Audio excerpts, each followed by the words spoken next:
Dear colleagues, dear friends, it's a real pleasure to join you today, and a big thanks to Rubes Triva Foundation for the invitation.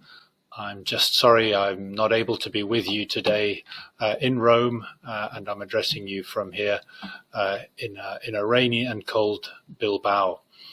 It was 2 years ago here in Bilbao that I had the pleasure of signing the Urbino Charter and giving our support to the trend principles.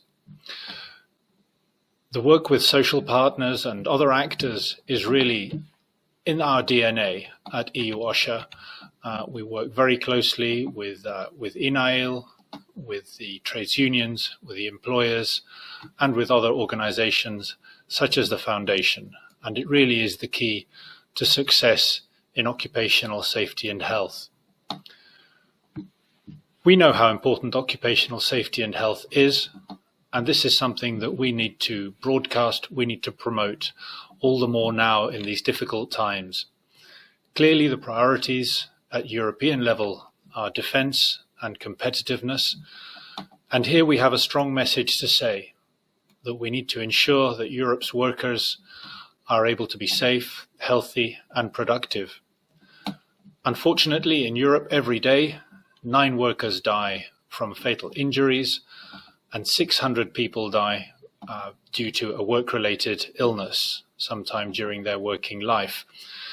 In addition, millions of days of work are lost, mainly due to musculoskeletal disorders like back pain or psychosocial risks related like depression, burnout, anxiety.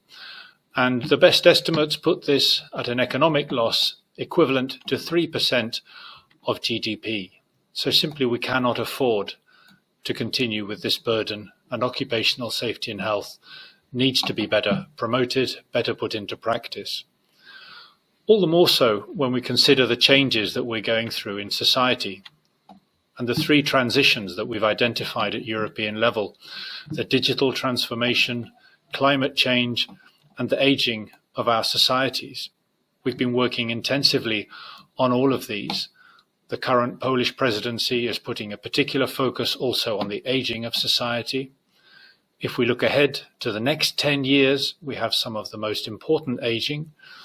Europe will be losing 5% of the group aged 15 to 64. That's an enormous loss of working age population, and we need to ensure that people are able to work productively and stay safe and healthy throughout their lives. The work that we've been doing at EU-OSHA has focused in recent years especially on digitalization, where we've been looking at the occupational safety and health implications of automation and robotics, of the use of online digital platforms, of remote work or telework, the opportunities presented by digital technologies for better prevention, and artificial intelligence as it's used in worker management.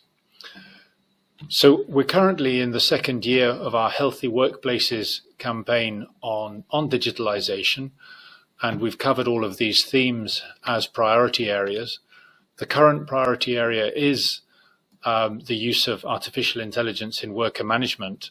And just a few weeks ago, we published a nice case study based on an automotive parts manufacturer in Italy, where the importance of good design, of social dialogue, and of a high-level commitment to occupational safety and health came through very strongly.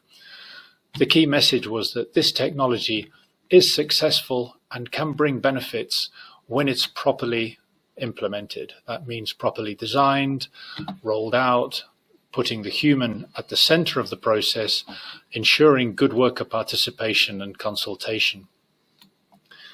More recently, we've also published the results of our employer survey Essener, where we asked over 40,000 enterprises about how they manage health and safety. Some positive messages here. Italy, along with Spain, are the countries where the highest proportion of enterprises say they carry out risk assessment. But it has to be said, in the case of Italy, It is one of the countries where the fewest enterprises recognize the risks of psychosocial risks. Also, 1 out of 2 enterprises consider legal complexity as a major difficulty. So clearly there are some positive aspects to the situation, but also some work to be done. A solid basis in Italy as well is the reported high levels of worker participation, worker representation, which is not necessarily the case across all member states.